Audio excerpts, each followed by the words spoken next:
sukses di alam kubur, maka kuburan adalah sebuah tempat yang harus kita lewati semuanya. Bagaimanapun Bapak Ibu menjaga kesehatannya, kemudian menjaga makanannya, olahraga, istirahat yang cukup, namun di saat ajal datang, pasti semua kita akan meninggal dunia. Dan semua yang apa kita lakukan selama di dunia, kalau sudah sesuai dengan perintah Allah Subhanahu wa Ta'ala, maka tentu saja kita akan mendapatkan balasan kebaikannya. Dan siapapun yang melakukan perbuatan buruk dari yang hal-hal melanggar apa yang Allah telah larang, maka juga dia akan mendapatkan hukumannya. فَمَنْ يَعْمَلْ مِثْقَالَ ذَرَّةٍ خَيْرًا يَرَهُ. Siapa yang buat seperti biji sawi dari kebaikan, maka akan diperlihatkan dan akan dia dapat balasannya. وَمَنْ يَعْمَلْ مِثْقَالَ ذَرَّةٍ شَرًّا يَرَهُ. Dan siapa yang berbuat seperti biji sawi dari keburukan akan diperlihatkan dan juga akan dipertanggungjawabkan atau diberikan hukumannya. Setiap orang di antara kita, Bapak Ibu sekalian, bertanggung jawab tentang dirinya sendiri. Dia yang melakukannya, maka dia akan mendapatkan balasannya. Maka jeli-jelilah dalam memilih perbuatan, pergaulan, sikap, akhlak. Semua ini kita harus menentukan yang terbaik. Dan Islam sudah mengajarkan kepada kita semua yang baik-baik. Kalau Bapak Ibu coba menjadi seorang muslim dan muslimah yang baik, dipastikan hidup kita akan sempurna. Karena yang diperintahkan adalah jujur, amanah, tanggung jawab, bakti sama orang tua, senyum, bersedekah, semua baik-baik. Dan semua dijanjikan dengan balasan-balasan yang sempurna. Semua punya keutamaan. Bahasa ceramah kita punya fadilah. Jadi nggak ada ruginya kita mengerjakan perintah-perintah agama tersebut karena semuanya baik. Apapun yang agama perintahkan, maka Allah membuat manusia menyukainya. Kita akan suka bergaul dengan orang jujur, orang yang murah senyum, orang yang dermawan, orang yang soleh kalau bahasa ringkas agama kita, dan soleha. Maka pasti kita akan merasa nyaman karena kita yakin tidak akan ditipu oleh dia, kita tidak akan disakiti karena orang ini tahu tentang hukum Allah Subhanahu wa Ta'ala. Dan ini kita tidak masuk dalam bahasan kita kalau ada kasuistik ya.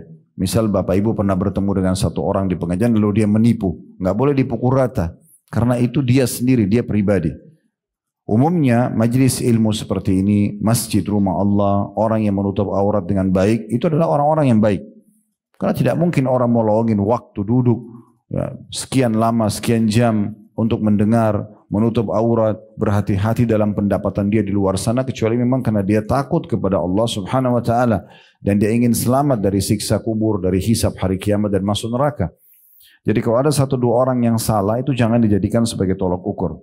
Karena memang ada juga sebagian orang yang betul-betul memang tidak ada iman dalam hatinya, dia jadikan majelis ilmu, masjid sebagai tempat untuk menipu, sebagai tempat untuk melakukan pelanggaran-pelanggaran agama, dan itu tidak bisa dijadikan tolok ukur. Karena memang di masa Nabi Muhammad SAW sendiri, memang ada orang-orang yang menjadi orang munafik, dan ada juga orang yang menjadi pelaku maksiat. Dan di masa Nabi SAW ada pezina yang dicambuk dan dirajam, ada pencuri dipotong tangannya, ada pembunuh dihukum mati, ada juga pelanggar-pelanggar. Tapi mereka tidak bisa dijadikan sebagai tolok ukur, kalaupun mereka masuk di komunitas yang baik. Ya. Begitu juga teman-teman sekalian, orang yang melakukan dari keburukan-keburukan, Allah buat di mata manusia dibenci.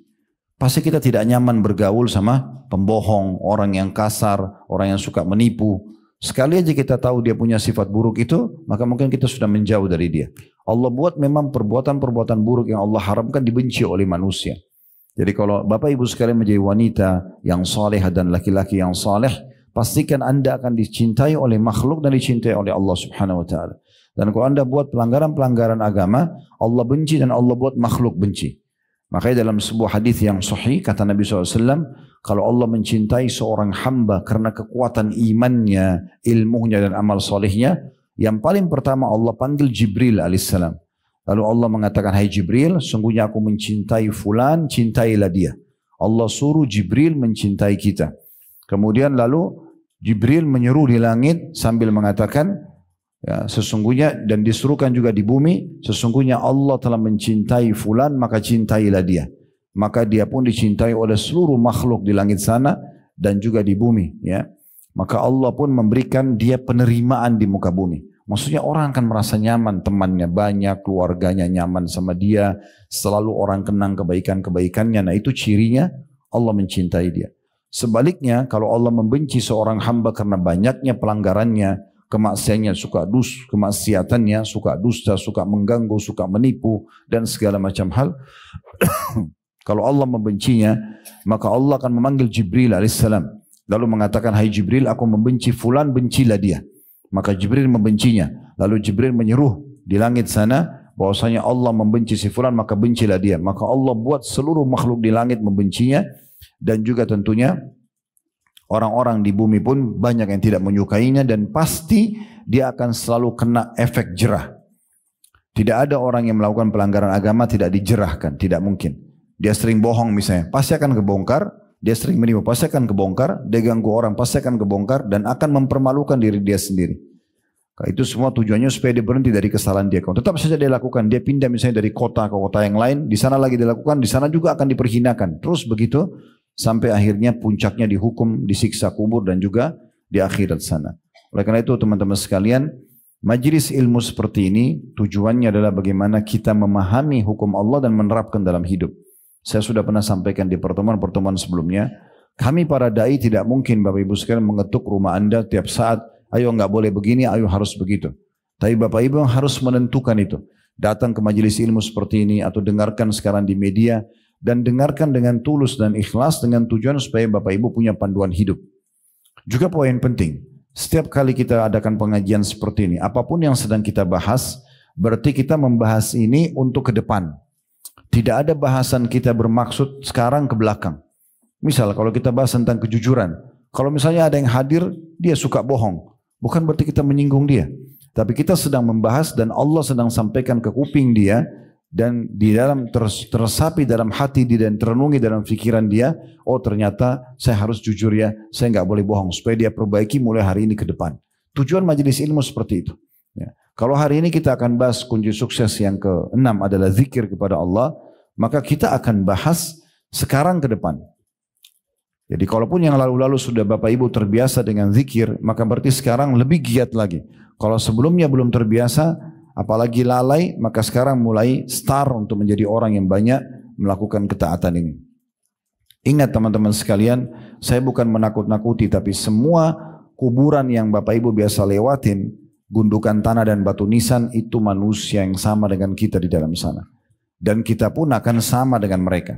Kalau hari ini kita mengkafani saudara kita, kerabat kita, kalau kita memikulnya di geranda dan disolati jenazahnya lalu diantar ke kuburan, kemudian menjadi kenangan manusia beberapa hari saja, oh ibu itu, oh bapak itu, habis itu selesai, akan hilang semua kenangan dia. Rumah dia hanya dikenang beberapa waktu, oh itu rumah dia, oh itu pakaian dia, setelah itu diwaris, dibagi warisan, selesai. Orang tidak akan mengenang lagi rumah dia dan seterusnya. Maka beruntunglah orang yang cerdas memahami masalah ini, bagaimana dia punya persiapan-persiapan untuk menuju ke liang lahat itu. Setiap orang kita kalau kita gambarkan rasionalnya, kita semua ini sedang berjalan, sama-sama berjalan, di depan kita ini ada liang-liang lahat yang lubang. Dan siapa yang jatuh duluan dia akan jatuh, tergantung ajalnya. Oleh karena itu beruntung orang yang selalu memikirkan masalah ini.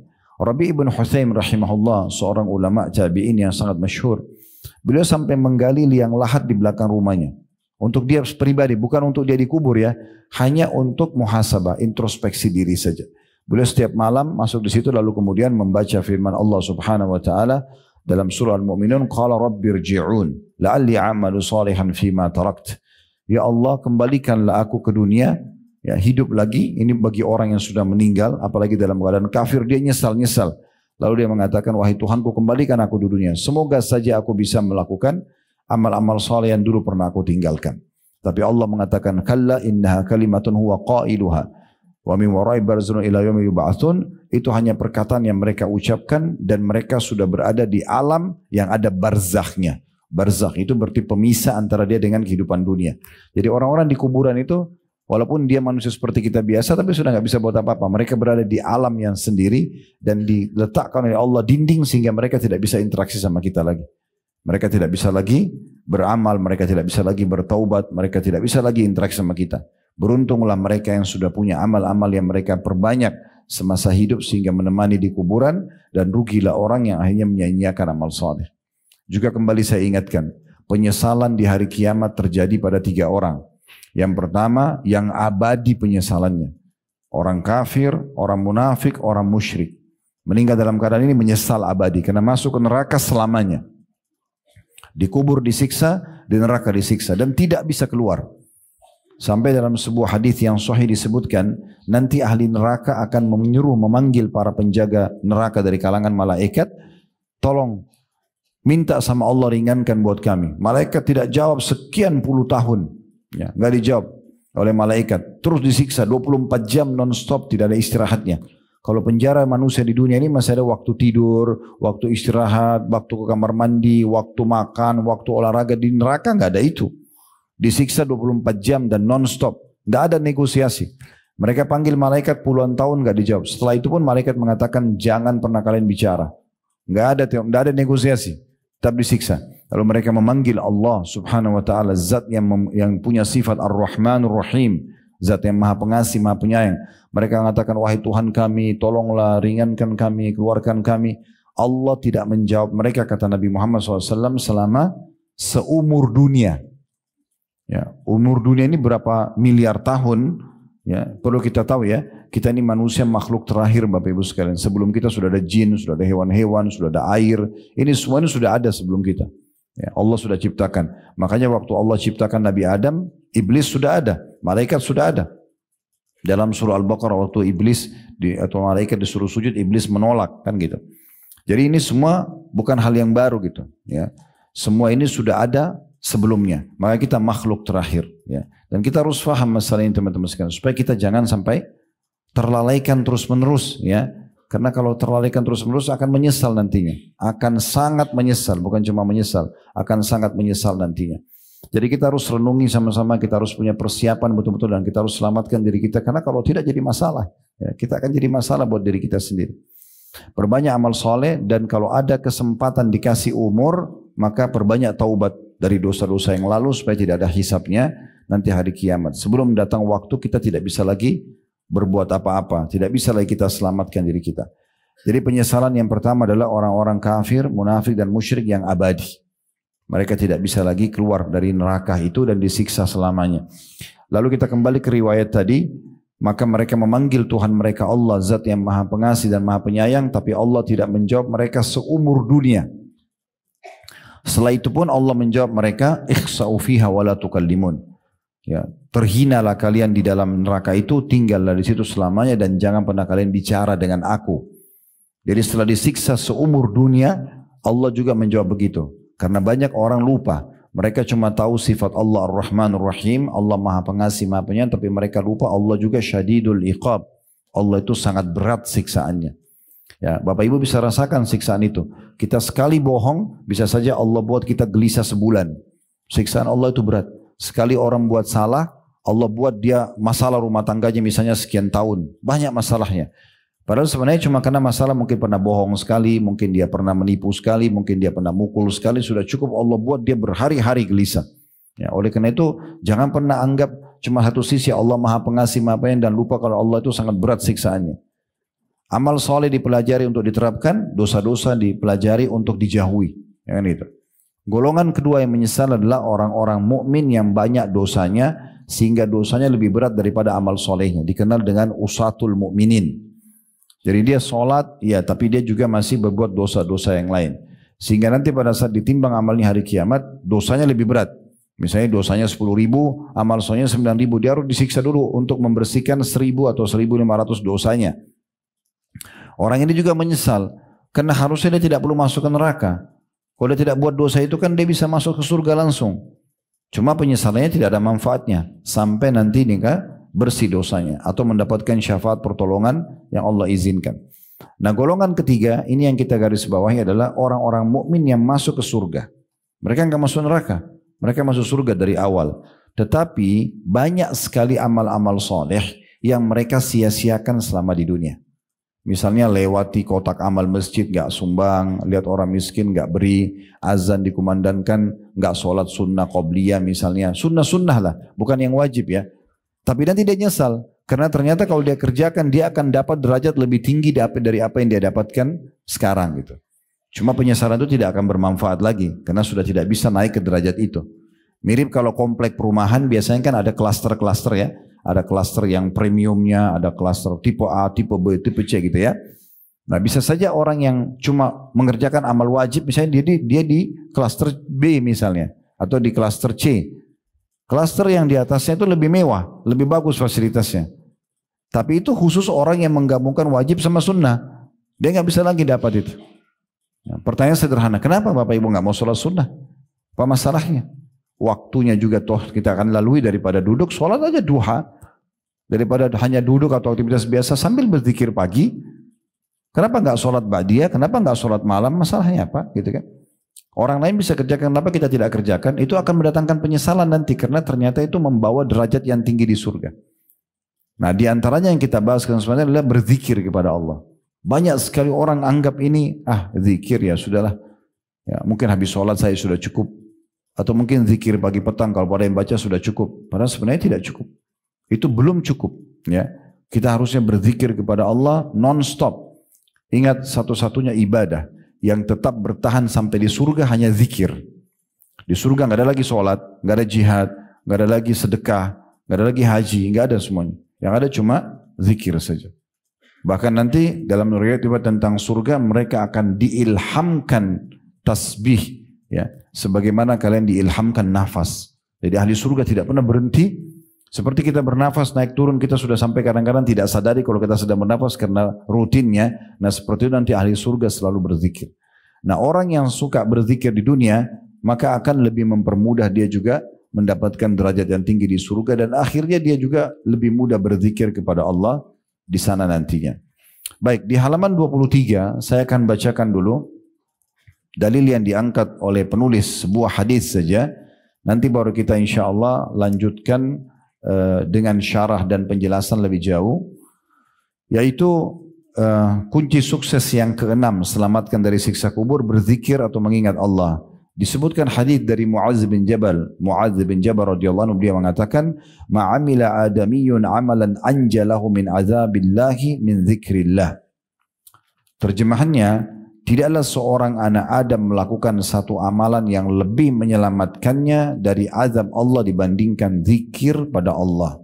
Itu hadis ada footnote di bawah, diriwayatkan oleh Imam Malik, Tirmidzi dan Ibnu Majah.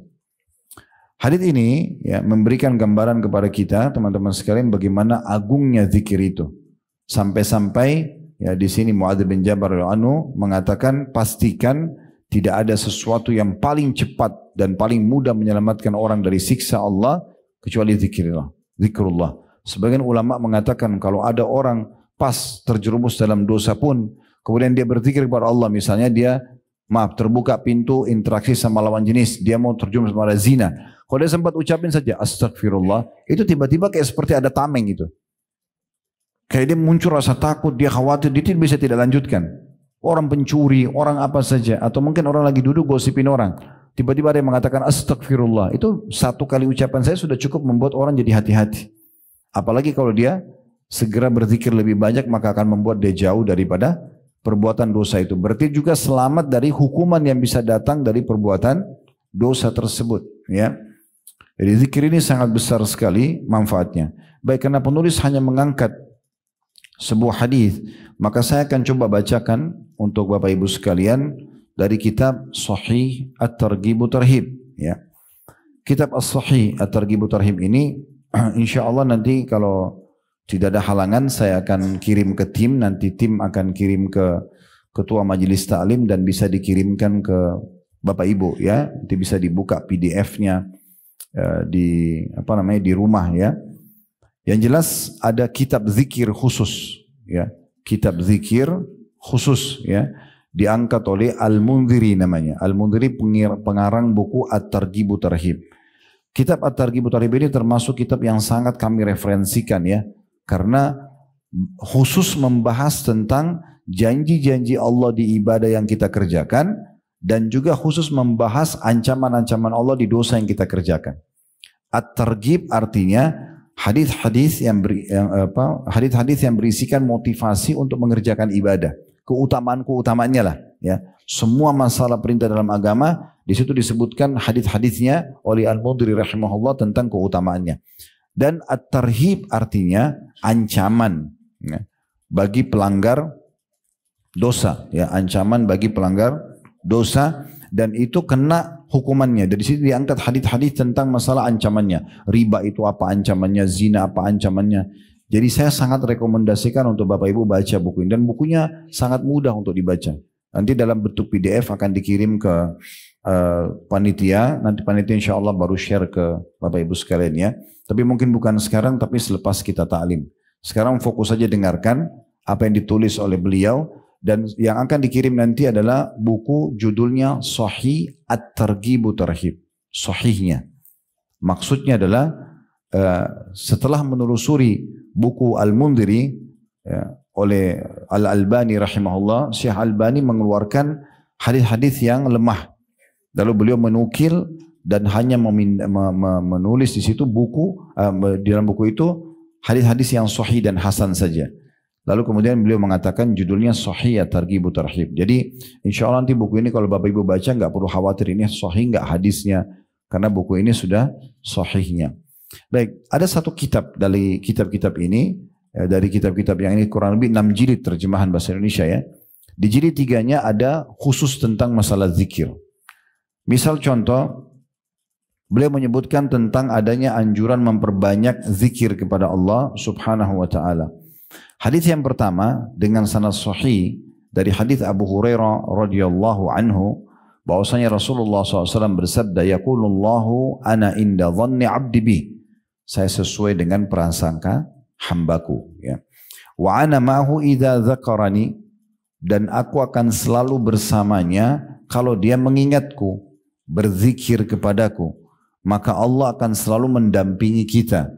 Sehingga kalau ada kebutuhan dipenuhi, ada kesalahan kita mohon maaf bisa dimaafkan, ada kejahatan yang akan menimpa kita bisa diselamatkan. Itu maknanya aku akan selalu bersamanya, menjaganya, melindunginya, memenuhi kebutuhannya kalau dia mengingatku. Fa in dzakarani fi nafsihi dzakartuhu fi nafsi. Kalau seandainya dia mengingatku di dirinya, maka aku pun akan mengingatnya di diriku, kata Allah. Wa in zakarani fi mala'in zakartu fi mala'in khairin minhum. Kalau dia mengingatku di kerumunan orang banyak, kayak ibu lagi dan bapak sekalian lagi di pasar, lagi di mall, lagi di jalan, tapi sambil berzikir kepada Allah, ya. Maka aku pun akan menyebut-nyebutnya dan mengingatnya di depan kelompok yang lebih baik daripada mereka, maksudnya di depan para malaikat. Allah membanggakan, ini lihat si fulan atau fulana sedang mengingatku. Ya. Allah membangga-banggakan di depan para malaikat. Wa in taqarraba ilayya shibran taqarrabtu ilaihi dhira'an. Kalau dia mendekatkan diri kepadaku sejengkal saja, aku akan dekatkan diri kepadanya sehasta.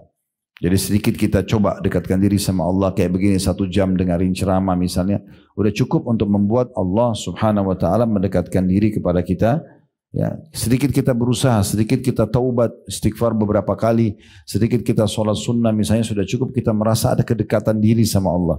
Kayak lebih hati-hati dari pelanggaran, lebih semangat mengerjakan ibadah, maka sejengkal saja Allah sehasta. Dan kata Allah, wa in taqarraba ilaihi dhira'an taqarrabtu ilaihi ba'an.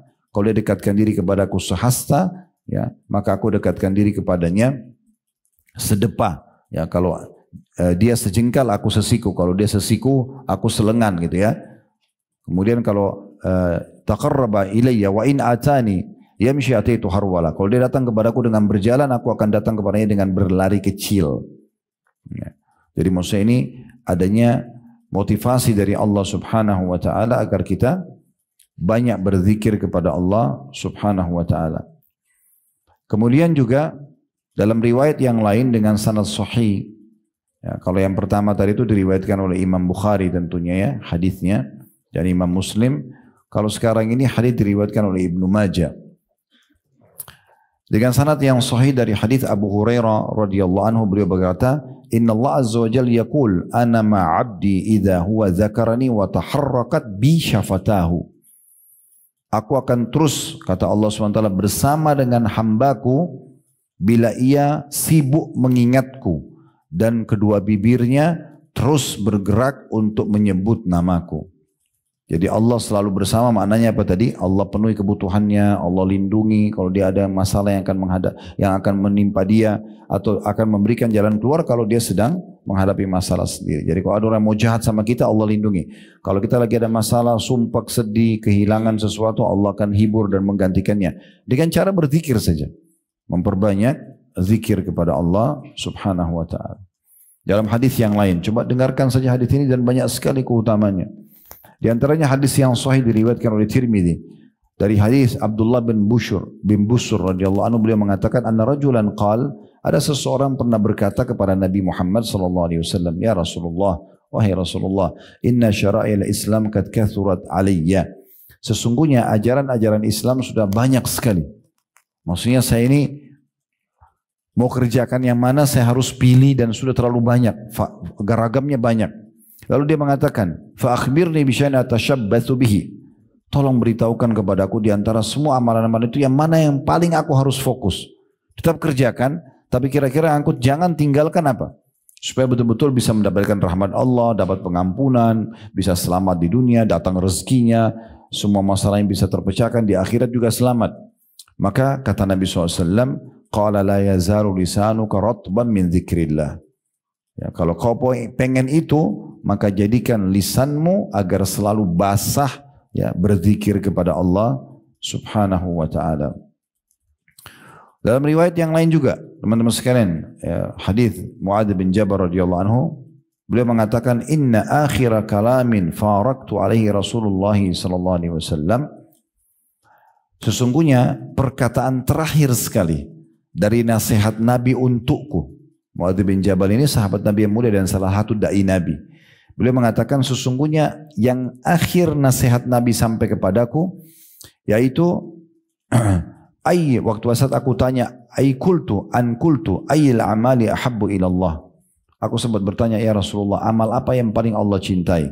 Maka kata Nabi SAW, antamuta wa lisanuka ratbun min dzikrillah. Engkau meninggal dunia dalam kondisi, ya, lisanmu sedang berzikir kepada Allah. Jadi itu amal yang paling luar biasa bisa menyelamatkan dirimu. Dalam hadis yang lain diriwayatkan oleh Ahmad dan ini disahihkan oleh Syekh Albani dari hadis Abu Darda radhiyallahu anhu. Rasulullah SAW bersabda, ala unabbiukum bi khairi amalikum.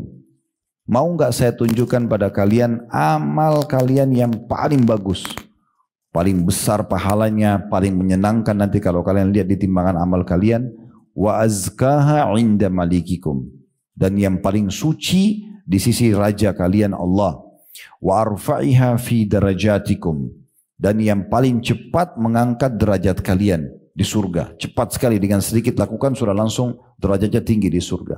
Wa khairi lakum min infaqi dzahabi wal wariq, dan lebih bagus lagi, pahalanya lebih besar daripada kalian menginfakkan di jalan Allah emas dan perak. Ini yang akan dilakukan lebih baik bahkan daripada berinfak dengan emas dan perak. Kita bisa bayangkan kalau kita keluarkan emas dan perak dengan Allah, berapa besar pengorbanan kita. Ini lebih bagus lagi. Wa khairi lakum min an talqaw aduwakum fatadribu anaqam wa yadribu anaqakum. Bahkan pahalanya lebih besar lagi daripada kalian bertemu dengan musuh kalian di medan perang, lalu kalian pun menebas leher mereka atau leher kalian ditebas oleh mereka.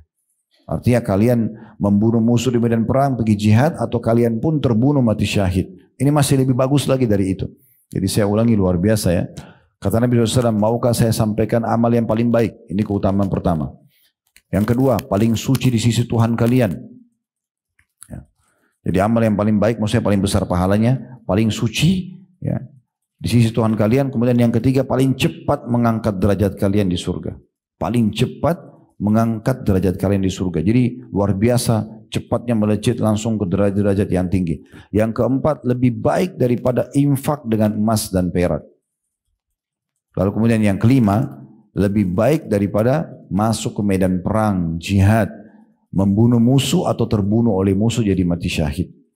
Maka spontan semua sahabat mengatakan, qalu bala ya Rasulullah. Maka semua sahabat mengatakan, tentu wahai utusan Allah. Siapa yang enggak mau mendapatkan 5 keutamaan sekaligus? Amal yang paling baik, amal yang paling suci, paling cepat mengangkat derajat, lebih baik daripada sedekah dengan emas dan perak, lebih baik daripada jihad dan mati syahid. Maka mereka mengatakan, tentu ya Rasulullah. Qala, maka Nabi SAW mengatakan, zikrullah, berzikir kepada Allah. Qala Muadz bin Jabal, ma syai'u anja min adzabillahi min zikrillah. Lalu keluarlah perkataan Muadz bin Jabal. Nah tadi di buku kita ini cuma diambil potongan terakhir hadis ini. Maka Muadz bin Jabal mengatakan, ketahuilah tidak ada yang paling cepat menyelamatkan dari api neraka, dari siksa Allah dibandingkan zikrullah. Dan sudah kita kasih sedikit contohnya, ya. Bahkan perbuatan dosa seseorang itu bisa tiba-tiba berhenti, ya, dengan dia berzikir kepada Allah.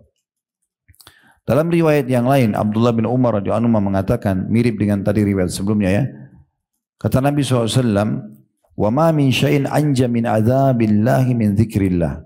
Ketahuilah tidak ada yang paling cepat menyelamatkan seseorang hamba dari hukuman Allah dibandingkan zikrullah.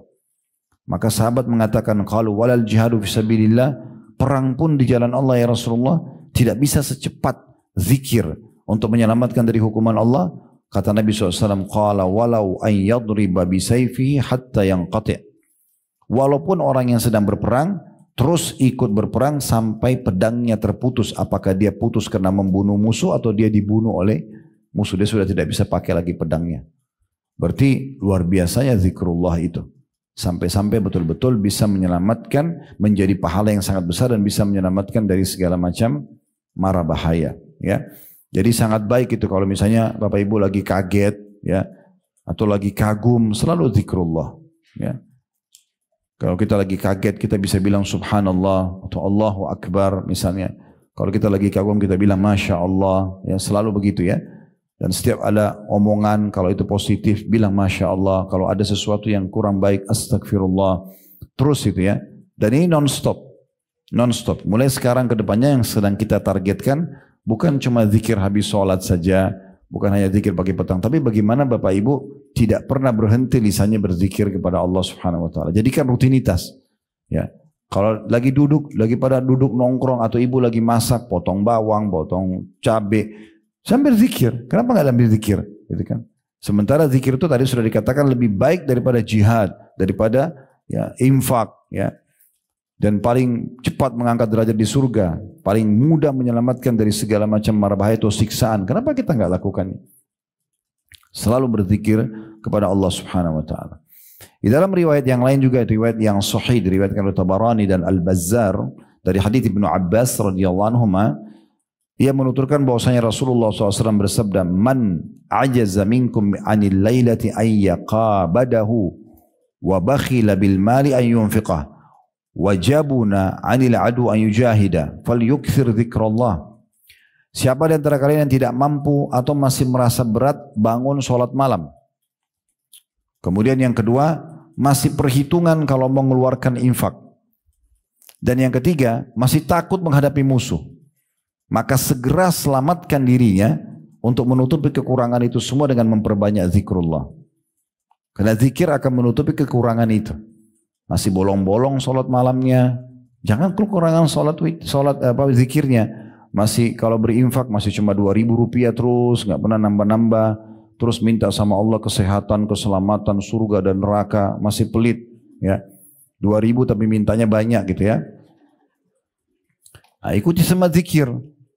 Atau masih takut berhadapan sama musuh, takut tumpah darahnya, segera sempurnakan semua itu, kata Nabi SAW, dengan memperbanyak zikrullah, ya. Itu luar biasa gitu, ya. Kemudian selanjutnya ada satu riwayat yang unik juga sahih. Ini tentang riwayat hadis Al-Harith Al-Ash'ari tentang Nabi Yahya alaihissalam. Nabi Yahya sepupunya Nabi Isa. Mereka sezaman, ya. Yahya dan Isa alaihissalam sezaman. Dua-dua lokasi dakwanya Palestina, dan ayahnya Nabi Yahya namanya Nabi Zakaria. Ini satu keluarga nabi-nabi, ya. Nah, itu diceritakan kisah mereka cukup banyak dalam surah Al-Anbiya, surah Maryam, tentang kisah mereka. Tapi jelas satu waktu pernah Nabi Yahya ini diperintahkan oleh Allah Subhanahu wa taala dan tidak diperintahkan kepada Nabi Isa. Padahal mereka satu lokasi, rumahnya juga bersebelahan, tapi dua-dua nabi. Dan perlu saya sampaikan informasi, ya, kalau Nabi Muhammad SAW, Bapak Ibu sekalian, itu diutus khusus untuk kaumnya. Nabi-nabi semua sebelum kita diutus untuk kaumnya, dan Nabi Muhammad SAW diutus untuk seluruh alam semesta, ya. Jadi kalau ada orang-orang Nasrani yang mau coba menyebarkan agama Islam di Indonesia, di Afrika, tidak ada perintah untuk itu. Karena Nabi Isa itu untuk Bani Israel, bukan untuk semua manusia, ya. Makanya lokasi dakwanya Palestina, ya. Dan nabi-nabi sebelum Nabi Muhammad SAW diutus untuk kaumnya saja.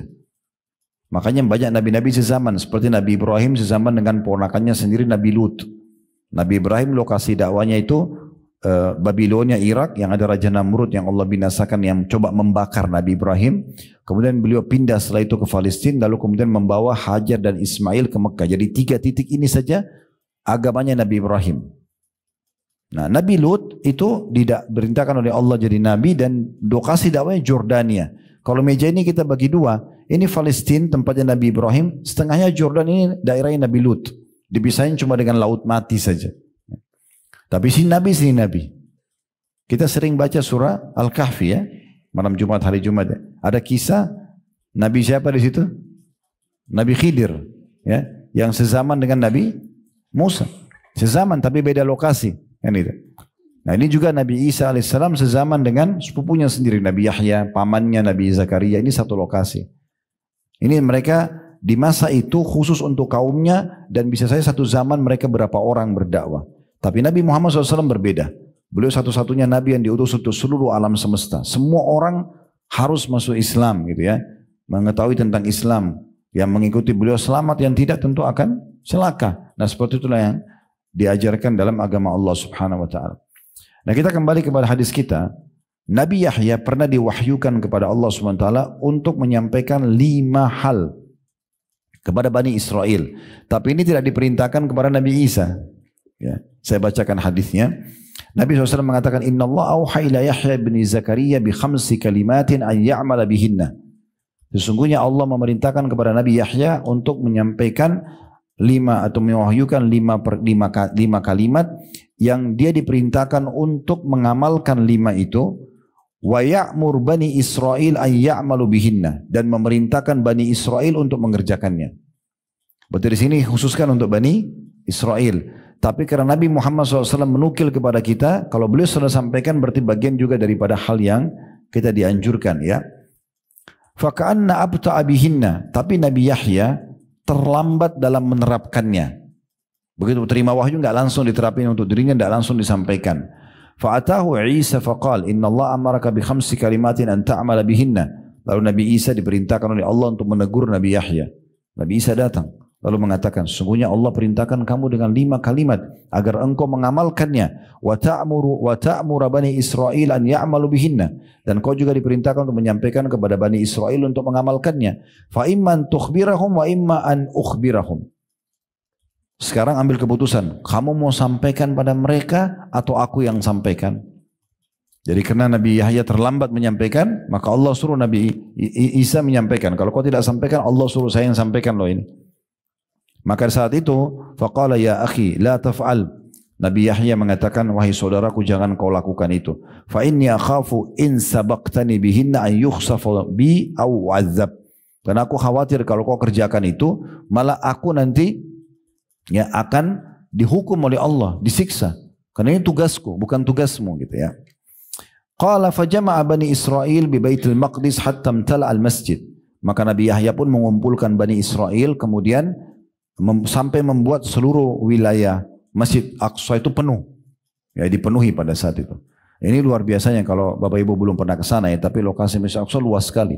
Sehingga saya 1,4 hektar ya, atau 14 lupa ya, sekitar itu ukurannya. Dan dia bukan kayak Masjid Haram, Masjid Nabawi yang satu masjid lokasi. Dia masjid di depan ada kibli, sini ada Masjid Qubatus Sohra, ada musola-musola kecil, tapi dia satu lokasi. Maka Nabi Muhammad SAW mengatakan, kalau kalian ke Aqsa, sholatlah di mana saja, karena semuanya dihitung Baitul Maqdis dan pahalanya 250 kali lipat, gitu ya, dibandingkan tempat lain. Ya, semoga Allah berikan mereka kemerdekaan ya. Tapi yang jelas Bapak Ibu sekalian, di sini dikatakan dia kumpulkan lalu penuhlah orang-orang pada saat itu. Entah bagaimana kuasa Allah, suara Nabi Yahya sampai ke mereka semua. Waktu itu belum ada pengeras suara, tapi mereka semua mendengarkan. Wa qa'adu 'ala syarafat. Sampai-sampai mereka duduk di beranda-beranda semua pelosok Masjid Aqsa. Thumma khatabahum faqal. Nabi Yahya mulai berkhutbah dan berkata, Inna Allah auha ilayya bi 5 kalimatin an a'mala bihinna wa amura Bani Israel an ya'malu bihinna. Ketahuilah Allah perintahkan kepadaku 5 kalimat yang aku harus amalkan, 5 pesan dan untuk menyampaikan kepada Bani Israel juga untuk mengamalkannya. Awwaluhunna, yang pertama, alla tusyriku billahi syai'a. Jangan pernah kalian menyekutukan Allah dengan sesuatu apapun. Fa inna mathala man asyraka billahi kamathali rajulin ishtara 'abdan min khalisi mali bi dhahabin aw wariq thumma askanahu daran. فقال اعمل وارفع إلي فجعل يعمل ويرفع إلى غير سيده فأيكم يرضى أن يكون عبده كذلك فإن الله خلقكم ورزقكم فلا تشركوا به شيئا. Pesan pertama Allah untukku dan untuk kalian, jangan pernah menyekutukan Allah, partnerkan Allah dengan makhluk, nggak boleh. Ini hukum yang berat sekali ya. Kayak orang sholat baca dalam suratnya iyyaka na'budu wa iyyaka nasta'in, hanya kepadamu kami menyembah dan minta tolong, kemudian dia pergi kuburan sebelah mestinya minta-minta. Mana tadi statement dan komitmen dia mengatakan hanya kepadamu ya Allah, hanya kepadamu, kenapa minta pada kuburan tersebut? Ya, Imam Nawawi rahimahullah mengatakan saya heran dengan orang yang masih minta-minta pada kuburan, yang dia tahu kuburan itu sebenarnya berisikan manusia seperti dia yang sudah jadi tulang belulang. Gitu kan? Kenapa harus minta sama itu? Dan belum pernah dinukil satu kali pun para sahabat mereka datang setelah Nabi SAW meninggal lalu minta-minta dari kuburan Nabi Muhammad SAW. Dan Aisyah tinggal 30 tahun, ranjangnya dia di sini, di situ kuburan suaminya Nabi SAW. Tidak pernah tuh beliau minta-minta pada Nabi di kuburan. Beliau berdoa kepada Allah Subhanahu Wa Taala.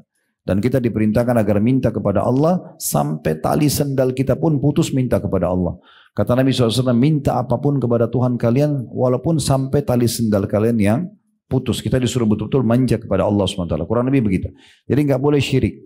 Termasuk syirik, Bapak Ibu sekalian hati-hati, jangan pakai jimat, pakai susuk. Ya. Mau buat suami suka, ibu-ibu pakai cara manusia. Ya, cara manusia itu tatapan matanya syahdu, lisannya santun, tangannya ramah, ya, baik. So, disuka sama suaminya itu. Ya. Tidak usah bawa foto ke dukun, ya, supaya suka, panggil jin. Ini nggak bisa. Syirik kepada Allah, nggak boleh. Kan gitu. Mau laris usahanya, nggak usah pakai kertas-kertas atau kucing yang ayun-ayun tangannya atau, ya. Nah itu keyakinan orang-orang non-Muslim, mereka yakin bisa panggil konsumen, bisa datangkan rezeki, nggak penting. Caranya gimana Ustaz? Supaya saya bisa usaha saya maju, sederhana kok. Modal halal, sistem halal, produk halal. Habis itu ikutin dengan sedekah. Saya jamin 100% laku. Coba deh, modalnya selalu halal walaupun sedikit, keberkahan akan ada. Produknya halal, sistemnya halal. Lalu jangan lupa hubungkan antara pendapatan kita, ekonomi ini dengan sosial. Bagi pada orang lain, maka akan banyak keberkahan. Nah seperti itu. Jadi yang pertama tidak boleh syirik. Ya, kata Nabi Yahya AS, karena perumpamaan orang yang berbuat syirik adalah seperti seseorang yang beli hamba sahaya. Di masa dulu ada hamba sahaya, sekarang tidak ada. Ada hamba sahaya. Nah, dia beli hamba sahaya ini bisa diperjualbelikan. Kemudian dia tinggalkan di sebuah tempat dan dia siapkan semua fasilitasnya dan dia bilang, kamu kerja nanti hasilmu buat saya. Tapi ternyata dia pergi kasih hasilnya kepada orang lain. Siapa di antara kalian yang suka dengan itu? Maksudnya Allah ciptakan kita, lalu kita menyembah selain Allah Subhanahu Wa Taala atau mempartnerkan Allah dengan makhluknya. Pesan yang kedua, wa idza qumtum ila sholati fala taltafitu fa inna Allah yuqbilu biwajhihi ila wajhi abdi ma lam yaltafit. Kalau kalian sholat jangan pernah noleh-noleh, ya. Itu pesan yang kedua. Enggak boleh noleh kiri kanan, lihat sana sini, karena sungguhnya Allah akan mengarahkan wajahnya kepada wajah hambanya selama dia tidak menoleh. Dari nasihat yang kedua ini berarti sholat sudah ada sebelumnya. Jadi sholat itu bukan cuma kita. Semua orang yang beriman sama Allah itu ada perintah sholatnya. Ya. Maka itu kita perlu fahami, dan yang penting adalah dalam sholat pesan Allah kepada Nabi Yahya nggak boleh noleh-noleh. Ya. Dan dalam hadis yang lain, seorang hamba pada saat dia membuka matanya dan mengarahkan ke tempat sujudnya, maka Allah memandang wajahnya sampai dia mengalihkannya. Atau makna hadis begitu. Yang ketiga, wa amurukum bisyami, dan saya perintahkan kalian untuk selalu menjaga puasa.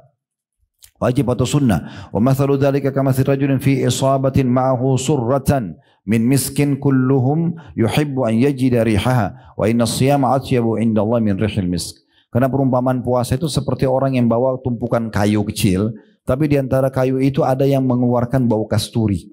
Maka orang coba cari kayu yang mana nih? Ketahuilah kayu yang kasturi itu adalah puasa. Maksudnya dia amal yang mendatangkan bau yang sangat wangi dan besar pahala di sisi Allah. Yang keempat, wa amurukum bis sadaqah, dan saya perintahkan kalian juga untuk bersedekah. Wa mathalu dzalika kamathil rajulin asarahu al-adu fa'awsaku yadahu ila unuqi wa qarrabu liyadribu unuqa faja'ala yaqul hal lakum an afdi nafsi minkum wa ja'ala yu'til qalila wal katsira hatta fadha nafsahu. Aku perintahkan kalian sedekah karena perumpamaan orang sedekah seperti orang yang ditangkap oleh satu kelompok musuh, tangannya dibelenggu di lehernya dan didatangkan di sebuah tempat untuk dipenggal lehernya. Untuk dipenggal lehernya. Tetapi dia mengatakan, dia negosiasi. Dia mengatakan, mau enggak saya tidak dipenggal tapi dengan cara saya tebus diri saya dengan harta saya. Maka dia terus menebus dengan sedikit dan banyak sampai akhirnya dia selamat gak jadi dipenggal. Nah di sini ulama memaknakan, maknanya orang kalau sering sedekah, maka sedekah itu juga akan membantu dia supaya tidak kena hukuman-hukuman Allah subhanahu wa ta'ala. Nah yang terakhir ini jadi saksi bahasan kita yang kelima, wa amurukum bidzikrillahi katsira. Dan aku perintahkan kepada kalian agar berzikir kepada Allah tapi dengan zikir yang banyak. Bukan kapan ada waktu tapi memang dia harus meluangkan waktunya. Bukan kapan dia mau tapi memang dia harus maukan dirinya. Dia paksakan ya. Bukan hanya sekedar kewajiban misalnya yang dibebankan misalnya habis sholat subhanallah 33, alhamdulillah 33, Allah akbar. Tapi dia zikir lebih banyak daripada itu. Selepas tentunya sholat ya. Karena kalau ada penentuan jumlah, tempat, waktu ya kita tidak boleh tambah dan kurangi.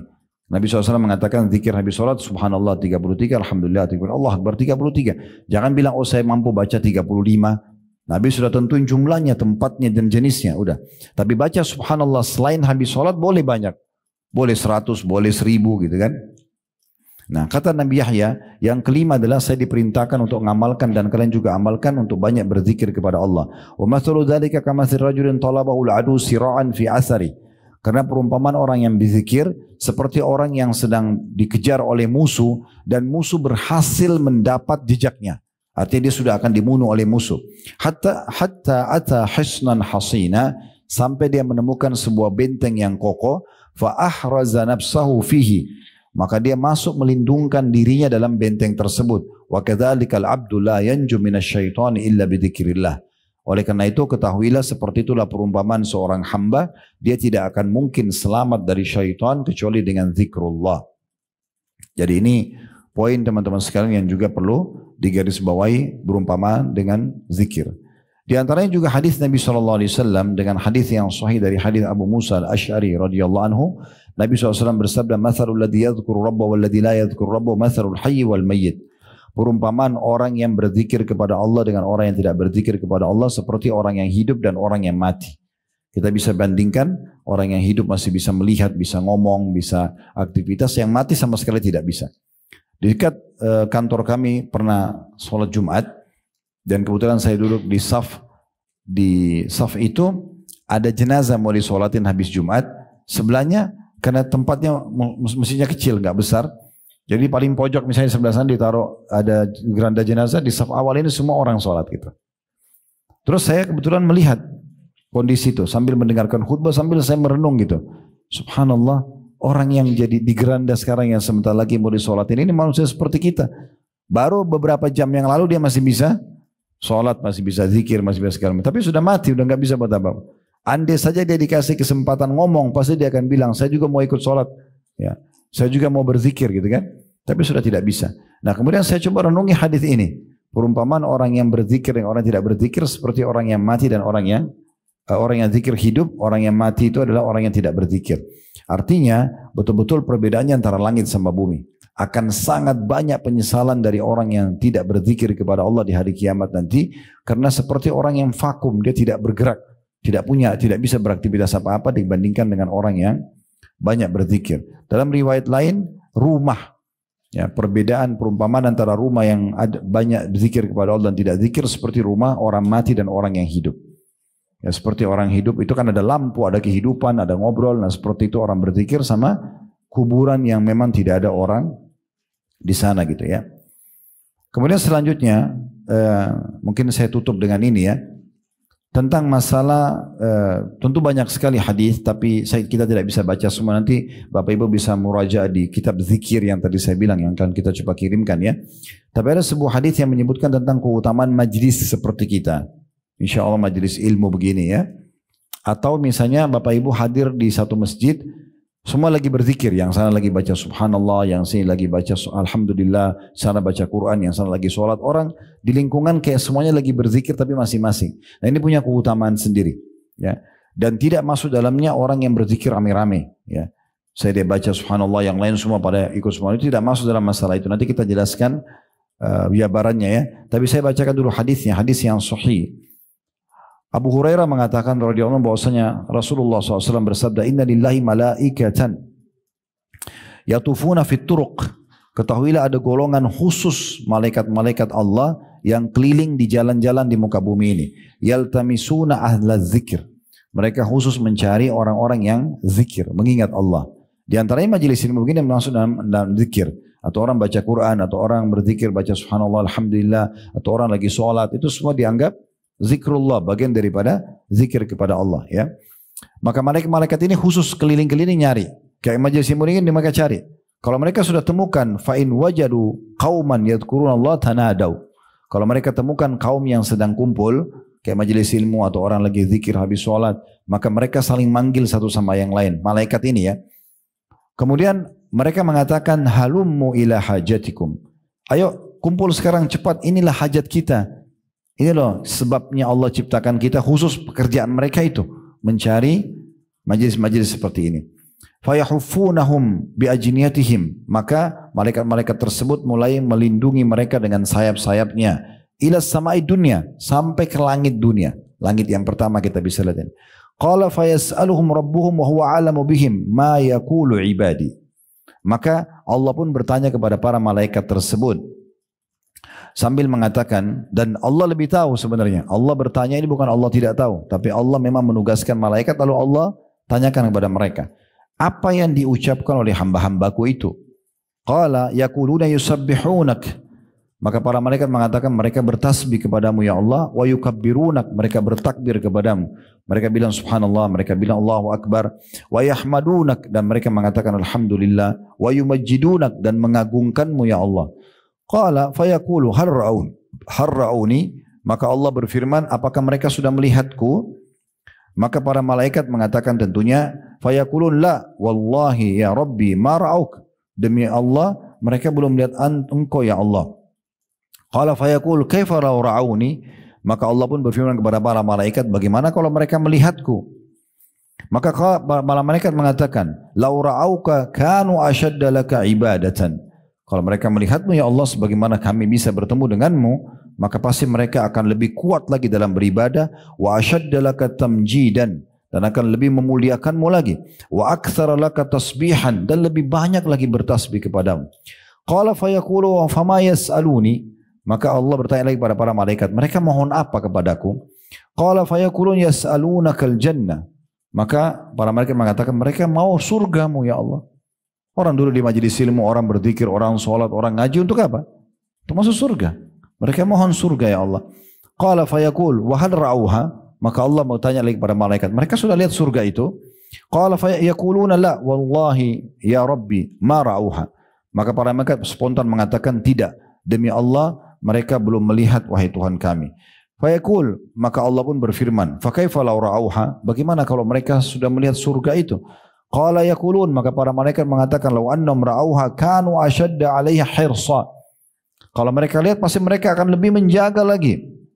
Wa ashadda laha talaban, dan mereka lebih giat untuk memohonnya. Wa a'zama fiha raqbah, dan lebih semangat lagi untuk mengejarnya. Qala fa mimma yata'awwadun. Allah tanya lagi kepada para malaikat, mereka berlindung dari apa? Qala yaqulun minan nar. Maka malaikat mengatakan mereka berlindung dari api neraka. Tujuannya kita duduk dalam majelis ilmu, kita sholat, kita berzikir kan supaya selamat dari neraka. Qala fayaqul wa har ra'auha, maka Allah berkata, apakah mereka sudah melihat neraka itu? Qala yaquluna la wallahi ya rabbi wallahi ma ra'auha.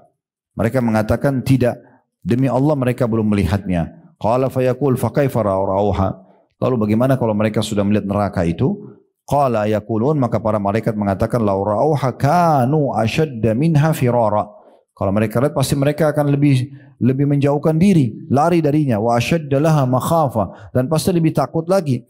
Qala fayaqul, lalu kemudian Allah pun berfirman kepada para malaikat, Ushhidukum anni qad ghafartu lahum. Aku menjadikan kalian saksi bahwasanya aku sudah memaafkan dosa-dosa mereka. Qala yaqulu malakum minal malaika.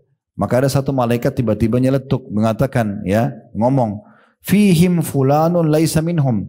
Tapi dalam majlis itu ya Rasul, ya Allah, dalam majlis ilmu mereka, dalam sholat mereka, ada orang datang tapi bukan dari golongan mereka. Tujuannya datang ke sini mau ketemu teman, bukan mau pengajian misalnya. Bagaimana? Apa dapat juga gitu? Maka apa kata Allah SWT ini karena berkahnya orang yang kumpul, ya karena ingin mengingat Allah. Inna maja'a lihaja, karena datang karena ada hajatnya saja. Qalahumul qawmu la yashqa bihim menjalisuhum. Kata Allah Subhanahu wa taala, mereka kaum yang tidak akan membuat orang-orang yang ikut bersama mereka itu rugi, ya. Artinya dapat juga orang itu. Ya. Karena keberkahan majlis itu sendiri, ya. Dalam riwayat lain saya langsung terjemahkan karena mirip, ya, tapi cukup panjang. Sesungguhnya Allah Tabaraka wa taala memiliki malaikat-malaikat yang terpuji, terpilih secara khusus. Mereka selalu mencari majlis-majlis ilmu dan majlis zikir. Kalau mereka mendapatkan majelis tersebut, maka mereka duduk bersama orang-orang itu sambil mereka melindungi satu sama yang lain dengan sayapnya sampai mereka memenuhi tempat itu dan memenuhi sampai ke langit. Kalau mereka sudah selesai dan mereka naik kembali ke langit bertemu dengan Allah, Allah pun bertanya kepada mereka dan Allah lebih tahu. Dari mana kalian? Mereka mengatakan, kami datang dari hamba-hambamu ya Allah di bumi yang sedang bertasbih kepadamu, bertakbir kepadamu, mengucapkan la ilaha illallah, ya. Kemudian juga memujimu dan juga memohon kepadamu. Lalu kemudian Allah mengatakan, apa yang mereka minta? Para malaikat mengatakan mereka minta surgamu. Kata Allah, apakah mereka sudah lihat surga itu? Kata para malaikat, tidak wahai Tuhanku. Maka kata malaikat, atau tidak wahai Tuhan kami. Lalu kata Allah, bagaimana kalau mereka melihat surgaku? Lalu Allah bertanya lagi, dari apa mereka berlindung? Kata para malaikat, mereka berlindung, ya, dari apimu ya Allah, ya. Kemudian kata Allah SWT, apakah mereka telah melihat neraka itu? Kata para malaikat, belum. Lalu kata Allah, bagaimana kalau mereka melihat? Lalu kemudian kata para malaikat, mereka memohon ampun juga kepadamu ya Allah.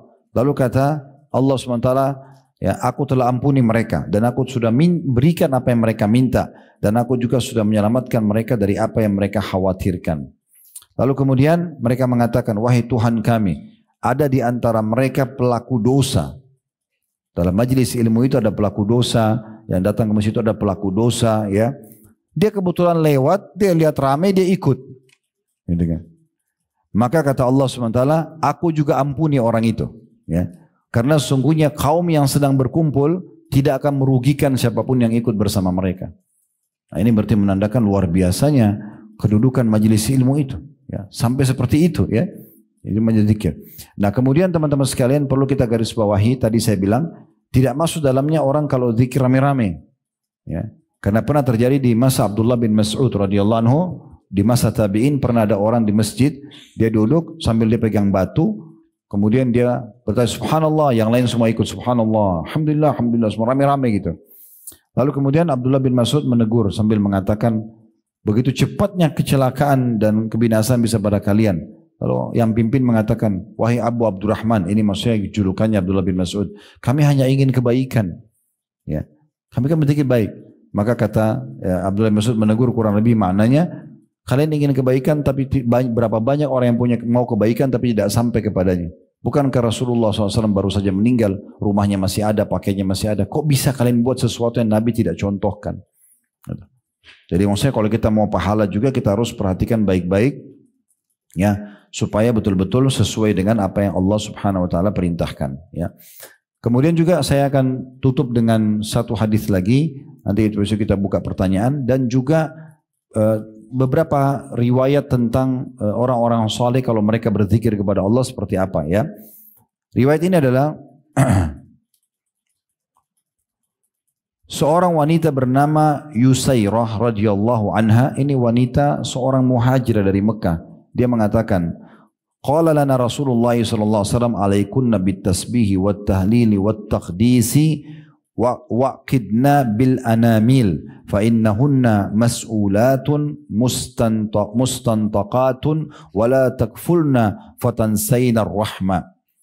Bahwasanya Rasulullah SAW mengatakan kepada kami kaum wanita waktu itu, ya karena wanita yang menyampaikan dan ada pengajian buat ibu-ibu pada satu dari Nabi SAW. Nabi SAW mengatakan, hendaklah kalian selalu bertasbih, bilang subhanallah, selalu bertahlil, mengatakan la ilaha illallah, selalu bertakdis atau mensucikan Allah, mengatakan subhanallah. Dan hitunglah dengan ujung-ujung jari kalian. Hitung dengan jari-jari kita, sudah ada garisnya Allah kasih, tinggal kita hitung ya. Kemudian dikatakan, karena itu semua akan ditanya dan diajak bicara nanti pada hari kiamat. Jangan kalian lalai yang membuat kalian lupa dengan rahmat Allah. Hadis ini diriwayatkan oleh Tirmidzi dan juga Abu Daud. Ada riwayat lain yang menjelaskan tangan yang dipakai untuk berzikir akan menjadi saksi pada hari kiamat. Akan menjadi saksi pada hari kiamat. Nah ini poin juga yang berhubungan dengan masalah ini. Nah dinukil dalam kisah ya, Abdullah bin Mas'ud, ya, maaf, Abu Ubaidah bin Abdullah bin Mas'ud, anaknya Abdullah bin Mas'ud. Ketika hati seseorang terus berzikir pada Allah, maka ia selalu berada dalam solat. Ya. Dan jika ia berada di pasar, lalu ia menggerakkan kedua bibirnya untuk berzikir, maka itu akan lebih baik buat dia. Dan dinukil juga bahwasanya para salafus salih, mereka berzikir dengan jumlah yang sangat banyak. Di antaranya disebutkan nama Khalid bin Ma'dan rahimahullah. Beliau bertasbih kepada Allah setiap hari 40.000. Ya. Itu selain membaca Al-Quran dan juga ya pada saat ditemukan beliau meninggal dunia, jenazahnya untuk dimandikan, tangannya masih memegang seakan menghitung berzikir. Karena sukanya berzikir kepada Allah subhanahu wa ta'ala. Mungkin ibu ada yang mengatakan dan bapak, gimana Ustaz zikir 40.000 kan banyak sekali. Jadi gini, poinnya Bapak Ibu sekalian bukan masalah jumlahnya, tapi keberkahan yang Allah berikan kalau kita sudah rutin kerjakan ibadah itu. Contoh gini, kalau orang belum terbiasa berdoa, dia berat berdoa. Atau kadang-kadang dia sudah sehabisan kata-kata, dia mau berdoa apa lagi? Karena dia tidak terbiasa berdoa. Coba rutinkan doa itu, nanti Allah berkahi, muncul ide di otak kita, mau ucapin apa? Lisan kita tiba-tiba ngucapin. Makin sering kita ulangi doa, makin banyak Allah bukain kata-kata doa yang kita tidak pernah susun sebelumnya. Ya gitu. Contohnya ini sholat malam. Kalau ibu baru dan bapak sekalian baru sholat malam, berat rasanya. Tapi kalau sudah rutin, setiap hari sudah 1 tahun, 2 tahun, sudah 5 tahun, sudah 10 tahun, itu malah jadi ringan sekali. Bahkan kita merasa, masa cuma baca surah ini lagi, akhirnya bertambah, ada Allah kasih keberkahan. Tadinya kita cuma bangun 15 menit sebelum subuh atau setengah jam. Nanti mundur 1 jam, nanti mundur 2 jam. Nanti ada orang menikmati semalam suntuk berdoa dan bermunajat sama Tuhannya. Itu keberkahan Allah kasih. Utsman bin Affan radhiyallahu anhu membaca Al-Quran di sholat witir terakhir itu 30 juz Al-Quran. Kan bagaimana caranya? Yaitu keberkahan. Yang biasa Bapak Ibu baca Qul Huwallahu Ahad, yaitu Utsman bin Affan 30 juz. Ya. Nah, iya betul itu. Coba itu ibu dan bapak sekalian tinggal ketik di Google tentang kisah Utsman bin Affan. Beliau mengkhatam di witir rakaat terakhir. Bukan witir 3 rakaat ya. Rakaat terakhirnya itu baca 30 juz. Gimana ceritanya? Keberkahan. Allah kasih keberkahan. Contoh yang lain, kita tidak pernah sedekah. Akan berat kita keluarin walaupun cuma 5.000, 10.000. Tapi kalau kita sudah rutin sedekah, Allah kasih keberkahan. Kita akan tidak ada beban walaupun sudah 10 juta, 100 juta kita tidak ada beban. Karena keberkahan yang Allah kasih. Nah begitu seterusnya. Jadi ini masalah keberkahan. Asal kita sudah mulai dulu mengerjakannya. Makanya disebutkan ya bahwasanya dalam riwayat yang sahih Nabi SAW itu selalu berzikir di setiap keadaan beliau. Kalau lagi ngomong sama orang beliau berhenti. Tapi kalau lagi tidak ngomong sama orang selalu berzikir. Disebutkan dalam hadis yang sahih riwayat Bukhari Muslim bahwasanya karena Rasulullah SAW yadhkurullaha ala kulli ahyanihi ya. Ala kulli ahyanihi. Kalau Nabi SAW selalu berzikir dalam setiap keadaannya. Jadi rutinkan aja. Ya. Dan zikir kan tidak terlalu banyak lafadznya ya. Ada astagfirullah, ada salawat, dan kalau mau lebih pendek kita baca Allahumma salli ala Muhammad itu ya. Terus diulangi saya Allahumma salli ala Muhammad, Allahumma salli ala Muhammad. Kalau mau lebih lengkap bisa saja. Tapi kalau misalnya orang mau pilih yang ringkasnya, adalah haula wala quwata illa billah. Ada subhanallah, alhamdulillah, wa la ilaha illallah, Allah akbar. Ada subhanallahi wa bihamdi, subhanallahi azim, gitu kan? Ada la ilaha illallah dengan segala macam jenisnya. Tidak lebih dari 10 sebenarnya. Kurang dari itu jenis-jenis zikir. Jadi kalau Bapak Ibu lowongkan waktu untuk menyebutkannya dalam keseharian, Anggaplah dimulai dari setiap zikir ini 10 kali aja. 10 kali subhanallah, alhamdulillah, la ilaha illallah akbar, 10 kali astagfirullah, 10 kali salawat, 10 kali aja. Gitu kan? Di antara contoh kata Nabi SAW, siapa yang baca salawat kepadaku 10 kali di pagi hari, 10 kali di sore hari, maka akan dapat syafaatku hari kiamat. Pelan-pelan nanti tingkatkan, jadi 20, jadi 30, nanti terus-menerus akan lebih banyak dari itu insya Allah. Kapan kita Allah melihat keikhlasan kita, maka Allah akan mudahkan kita tentunya untuk mendapatkan keberkahan di jenis ibadah itu. Allahu a'lam.